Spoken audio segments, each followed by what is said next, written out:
बांग्लादेश के खिलाफ भारत तीसरा मैच जीतने में कामयाब रहा। भारत ने बांग्लादेश से एक रोज़ा मैचों की सीरीज़ में शिकस्त के बाद तीसरा मैच बड़े मार्जिन से जीत लिया। मीरपुर स्टेडियम में खेले गए तीसरे एक रोज़ा मैच में भारत ने बांग्लादेश को 227 रन से शिकस्त दे दी। पहले दो मैचेस में शिकस्त से दोचार होने वाली भारतीय टीम ने पहले बैटिंग करते हुए मुकर्ररा 50 ओवर्स में 8 विकेट पर 409 रन्स बनाए।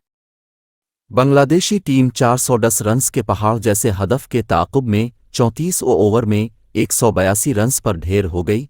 शकीब अल हसन 43, लिटन दास 29 और यासिर अली 25 रन्स बनाकर नुमायां बीटर रहे। ईशान किशन को मैच जबकि मेहदी हसन मिर्ज़ा को सीरीज़ के बेहतरीन खिलाड़ी के एजाज़ से नवाजा गया। भारत के ईशान किशन ने मैच में डबल सेंचुरी स्कोर की।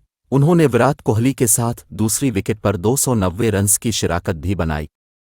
ईशान किशन ने 131 गेंदों पर 210 रन्स बनाए।